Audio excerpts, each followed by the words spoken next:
오늘 주시는 하나님의 말씀은 사사기 6장 25절에서 32절까지의 말씀입니다. 제가 봉독해 드리겠습니다. 그날 밤에 여호와께서 기드온에게 이르시되 네 아버지에게 있는 숫소 곧 7년 된 둘째 숫소를 끌어오고 네 아버지에게 있는 바알의 제단을 헐며 그 곁에 아세라 상을 찍고 또 이 산성 꼭대기에 네 하나님 여호와를 위하여 규례대로 한 제단을 쌓고 그 둘째 숫소를 잡아 네가 찍은 아세라 나무로 번제를 드릴지니라 하시니라. 이에 기드온이 종 10사람을 데리고 여호와께서 그에게 말씀하신 대로 행하되 그의 아버지의 가문과 그 성읍 사람들을 두려워하므로 이 일을 감히 낮에 행하지 못하고 밤에 행하니라. 그 성읍 사람들이 아침에 일찍 일어나 본즉 바알의 제단이 파괴되었으며 그 곁에 아세라가 찍혔고 새로 쌓은 제단 위에 그 둘째 숫소를 드렸는지라. 서로므로 이르되 이것이 누구의 소행인가 하고 그들이 캐어 물은 후에 이르되 요아스의 아들 기드온이 이를 행하였도다 하고 성읍 사람들이 요아스에게 이르되 네 아들을 끌어내라. 그는 당연히 죽을지니 이는 바알의 제단을 파괴하고 그 곁에 아세라를 찍었음이니라 하니 요아스가 자기를 둘러선 모든 자에게 이르되 너희가 바알을 위하여 다투느냐? 너희가 바알을 구원하겠느냐? 그를 위하여 다투는 자는 아침까지 죽임을 당하리라. 바알이 과연 신일진데 그의 제단을 파괴하였은즉 그가 자신을 위해 다툴 것이니라 하니라. 그날의 기드온을 여룹바알이라 불렀으니 이는 그가 바알의 제단을 파괴하였으므로 바알이 그와 더불어 다툴 것이라 함이었더라. 아멘. 할렐루야. 저는 오늘 여룹바알이라는 주님의 말씀으로 함께 은혜를 나누겠습니다. 여러분, 우상이란 무엇일까요? 하나님보다 더 중요한 것, 여러분의 마음과 생각을 하나님보다 더 많이 차지하고 있는 것, 하나님만이 줄 수 있는 것을 주려고 하는 것, 그것이 바로 우상입니다. 그래서 우상은 자기 인생의 중심이자 핵심이 되어서 그것을 잃으면 살아갈 가치가 없어지는 것 같다고 그렇게 느껴지게 돼서 우상을 숭배하는 사람들은 거기에 열정과 에너지 또 감정과 재산의 대부분을 우상에게 쏟아 붓습니다. 이와 같이 우상이 될 수 있는 것들은 수없이 많습니다. 가족과 아이들, 친구들, 직업이나 비즈니스, 그것을 통한 성취감과 사람들의 갈채, 사회적 지위, 능력과 기술, 안전하고 편안한 환경, 정치적 대의나 도덕적 그런 미덕, 심지어는 큰 교회를 목회하는 것이나 성공적인 선교 활동도 우상이 될 수가 있습니다. 그러니까 여러분들이 무언가를 보고서 마음속 저 깊은 데서부터 내가 저것만 가질 수 있다면 내 인생에도 의미가 있고 가치가 있고 남들이 또 부러워할 수 있는 그러한 삶의 안전함, 그런 것도 가질 수 있을 텐데 라고 생각이 되어지는 것이 있다면 그게 무엇이든지 바로 그것이 여러분의 우상인 것입니다. 그리고 그것을 숭배하게 되는 것이죠. 그러므로 우리 중에 적은 이것입니다. 우리는 여호와 하나님을 예배한다고 말하지만 세상이 우리 마음속으로 스며시 기어 들어와서 우리를 지배하게 합니다. 이것이 바로 사사기가 우리에게 주는 메시지인 것입니다. 오늘 본문 25절로 26절에 보면 하나님께서는 기드온을 사사로 부르신 후에 그가 해야 할 첫 번째 일을 지시하십니다. 그날 밤에 여호와께서 기드온에게 이르시되 네 아버지에게 있는 숫소 곧 7년 된 둘째 숫소를 끌어오고 네 아버지에게 있는 바알의 제단을 헐며 그 곁에 아세라상을 찍고 또 이 산성 꼭대기에 네 하나님 여호와를 위하여 규례대로 한 제단을 쌓고 그 둘째 숫소를 잡아 네가 찍은 아세라 나무로 번제를 드릴지니라 하시니라. 자, 기드온이 살던 오브라에는 바알의 제단이 있었고 제단 옆에는 아세라 목상이 있었습니다. 그러니까 그들은 주로 발과 아세라를 우상으로 섬겼습니다. 그리고 그 신상들은 바로 기드온의 아버지인 요아스의 땅에 세워져 있었습니다. 여러분, 기드온의 아버지 요아스가 가나안 신들을 숭배하기 위해서 제단과 그 목상을 가진 것은 그렇게 놀라운 일이 아니었습니다. 왜냐하면 요아스는 자녀들에게 출애굽에 대해서, 그리고 그 조상을 구원한 여호와에 대해서 분명히 가르쳤지만 바알과 아세라를 섬기는 것도 선택을 했습니다. 즉 이스라엘 백성은 하나님을 예배하는 것을 버리지 않았지만 그 대신 그들은 하나님을 예배하는 것을 우상 숭배와 결합시켰던 것입니다. 하나님께서는 기드온에게 아버지가 소유한 7년 된 둘째 수소를 잡으라고 하십니다. 여러분, 하나님께 그 제사를 드릴 때는 가장 처음 것, 가장 좋은 것을 드리는 것이 아닙니까? 근데 둘째 수소를 잡으라고 하신 이유가 무엇일까요? 그것은 기드온의 아버지가 첫째 수소를 이미 바알에게 바쳤기 때문입니다. 또한 기드온에게 잡으라고 명하신 둘째 수소는 7년 된 수소였는데 그것은 이스라엘을 7년간의 미디안의 압제로부터 벗어나게 해주겠다고 하시는 그 하나님의 의지를 상징화시키고 있는 것입니다. 여기에서 우리는 택하신 백성들을 향하신 그 하나님의 큰 은혜를 분명하게 발견을 합니다. 하나님께서는 우상이 세워져 있는 땅에서 우상 숭배자의 아들을 사사로 부르셨습니다. 그리고 자신의 가장 소중한 것을 하나님이 아닌 우상에게 드린, 정말 하나님은 안중에도 없는 바로 그 자리에 하나님께서는 구원자를 세우십니다. 마치 우상을 팔던 데라의 아들인 아브라함을 부르셔서 하나님의 친백성인 이스라엘을 세우셨던 것 같은 모습을 우리가 보게 되는 것입니다. 하나님은 기드온에게 바알의 제단을 헐고 아세라 목상을 찍어내라고 말씀하십니다. 그리고 산성 꼭대기에 하나님을 위하여 규례대로 한 제단을 쌓고 그곳에서 둘째 수소를 잡아 찍어낸 아세라 목상의 나무로 번제를 드릴 것을 명령을 하셨습니다. 산성 꼭대기에 하나님을 위한 제단을 쌓으라고 하신 이유는 당연히 오브라의 모든 사람들이 다 볼 수 있도록 그렇게 하기 위해서 하신 것입니다. 중요한 것은 기드온이 두려워서 밤을 틈타 몰래 하기는 했지만 어쨌든 하나님의 명령을 실제로 감행했다는 사실입니다. 본문 27절을 보면 이에 기드온이 종 10사람을 데리고 여호와께서 그에게 말씀하신 대로 행하되 그의 아버지의 가문과 그 성읍 사람들을 두려워함으로 이 일을 감히 낮에 행하지 못하고 밤에 행하니라. 그렇습니다.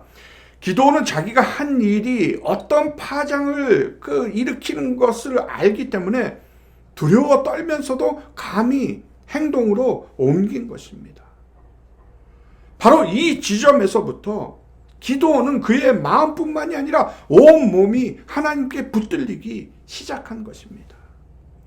누가복음 12장 49절에서 예수님께서는 나는 세상에 불을 지르러 왔다. 불이 이미 붙었으면 내가 바랄 것이 무엇이 더 있겠느냐라고 말씀을 하셨습니다.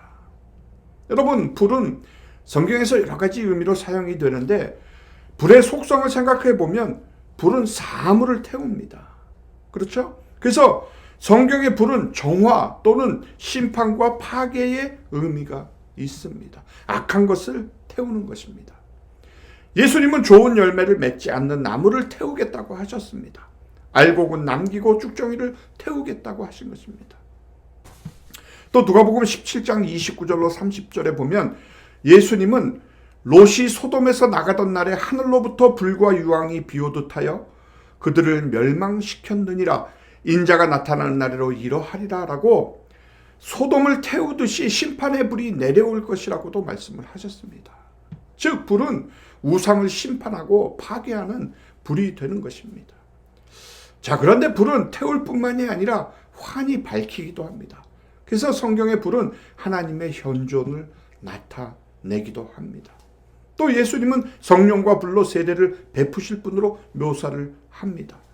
예수님께서 약속하신 성령님은 사도행전에서 불의 혀와 같이 사람들에게 임하셨습니다. 하나님의 말씀도 종종 불의 형상으로 드러납니다. 그리고 불은 어둡고 차가운 세상을 비출 그 빛과 온기, 열정 등을 나타냅니다. 여러분, 예수님은 공생애 내내 사람들의 마음에 불을 지르고 또 지르셨습니다. 하지만 자기 가슴에 조금 타오르다가 온몸으로 옮기지는 않아서 그 불꽃을 사그러뜨린 사람들이 훨씬 더 많았습니다. 사랑하는 여러분, 기드온이 밤에 아세라 목상을 땔감을 삼아 하나님께 번제를 올린 건 작은 불꽃이 큰 불이 되는 사건을 말씀하는 것입니다. 심판과 소멸의 불이요 임재와 새 역사의 불이었습니다. 그러니까 하나님의 불꽃이 어둠 가운데 있는 기드온의 마음에 임했고, 기드온은 그것으로 사건을 벌였던 것입니다. 하나님의 불, 예수님께서 세상에다 찌른 불이 한 사람의 내면에서 그냥 사그러지질 않고 활활 타오르기 시작했음을 드러낸 것이었습니다. 여러분, 아무리 예수님께서 불을 지르셔도 사람이 그걸 받아서 행동으로 옮기지 않으면 무슨 소용이 있겠습니까?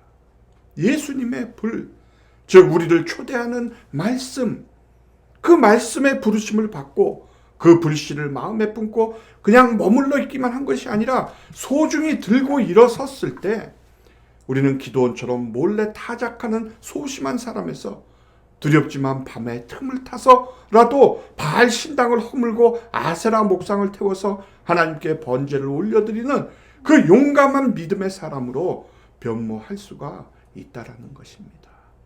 그렇습니다. 지금 이 시대에 필요한 사람은 세상의 방식에서 동떨어질까봐 여러모로 두렵지만 그래도 마음에 심어진 그 하늘의 불씨를 품고 믿음을 가지고 하나님의 뜻을 행동으로 감히 옮기는 그런 믿음의 사람인 것입니다.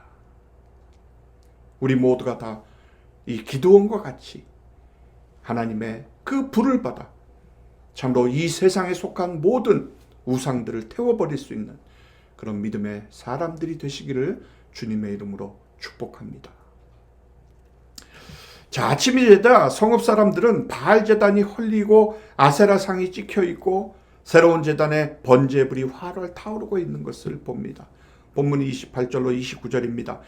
그 성읍 사람들이 아침에 일찍 일어나 본즉 바알의 제단이 파괴되었으며 그 곁에 아세라가 찍혔고 새로 쌓은 제단 위에 그 둘째 수소를 드렸는지라 서로 물어 이르되 이것이 누구의 소행인가 하고 그들이 캐어 물은 후에 이르되 요아스의 아들 기드온이 이를 행하였도다 하고.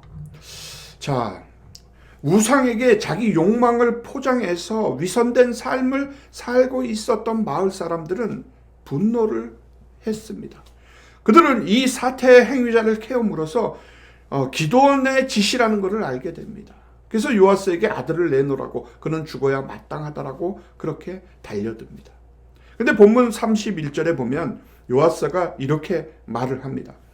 요아스가 자기를 둘러선 모든 자에게 이르되 너희가 바알을 위하여 다투느냐? 너희가 바알을 구원하겠느냐? 그를 위하여 다투는 자는 아침까지 죽음을 당하리라. 바알이 과연 신일진데 그의 제단을 파괴하였은즉 그가 자신을 위해 다툴 것이니라 하니라. 바알이 신인데 왜 인간이 신을 보호하려고 드느냐는 것입니다. 그렇지 않습니까? 인간은 신을 보호할 수가 없습니다. 신이 인간을 보호하는 것이죠. 만약에 신이 인간의 보호를 받아야 한다면 그 신은 참신이 아닌 것입니다. 오늘 그것을 증명하는 것입니다. 그러니까 요아스는 기드온이 바알의 제단을 헐고 아세라 목상을 찍어 번제로 드리는 동안 그 신들이 아무것도 할 수 없는 그저 돌 쪼가리, 나무 쪼가리일 뿐이었음을 발견을 했던 것입니다. 그러기에 지혜로운 답변을 내놓은 것이죠. 바알이 신이라면 스스로 싸우지 않겠느냐는 것이었습니다. 바알이 진짜 신이라면 너희가 아니라 바알 자신이 기드온을 죽일 것이라는 거죠. 마을 사람들은 그날의 기드온을 여룻바알이라고 불렀습니다. 여러분, 여룻바알이란 바알과 다투는 자라는 그런 뜻입니다. 바알 제단을 헐었으니 바알이 직접 그와 싸우게 하라는 말에서 그렇게 부른 것입니다. 그러나 신으로 여겨졌던 그 거짓신 바알은 기드온에게 어떤 처벌도 내리지를 못했습니다. 여러분, 우리가 사랑하는 우상들은 모두 이런 것들이에요. 우리가 그토록 사랑하는 돈, 권력, 학력, 명예, 모든 사람과의 관계, 풍요, 번영, 안전함, 이런 것들은 하나님을 위해 버려도 아무 일도 일어나질 않습니다. 오히려 하나님의 축복과 은혜가 또 승리가 임할 뿐인 것입니다. 사랑하는 성도 여러분, 우상을 부순다는 것은 주인을 바꾸는 것입니다. 마음의 주인이 바뀌지 않으면 우리는 늘 갈등하는 신앙생활을 하게 됩니다. 그러기에 하나님의 사람은 먼저 우상을 내버려야 하는 것입니다. 오늘 기도원에게 하신 말씀의 핵심은 하나님을 삶의 모든 영역의 주인으로 모시라는 거예요. 즉 우리는 행복의 요건으로 예수 그리스도 외에는 아무것도 더하지를 말아야 합니다. 우리는 하나님을 우리가 정말로 원하는 것을 얻기 위해서 사용하지를 말아야 합니다. 하나님을 우리가 정말로 원하는 분으로 보고 모셔야 한다는 것이죠. 그래서 우리 모두가 기드온처럼 하나님이 함께 하시는 하나님의 큰 용사로서 이 땅을 살아가면서 우상과 우상 숭배로 만연한 이 세대 속에 오직 그 모든 바알의 신상을 회파하고 하나님 앞에 다시 온전한 제단을 쌓고 주님을 경배하고 예배하는 하나님의 사람들이 되어야 하지 않겠습니까? 오늘 말씀을 통해서 우리 성도님들에게 그런 놀랍고 눈부신 정말 우상을 파괴하고 하나님께로 다시 돌아서는 그런 믿음의 삶이 펼쳐지시기를 주님의 이름으로 축원합니다.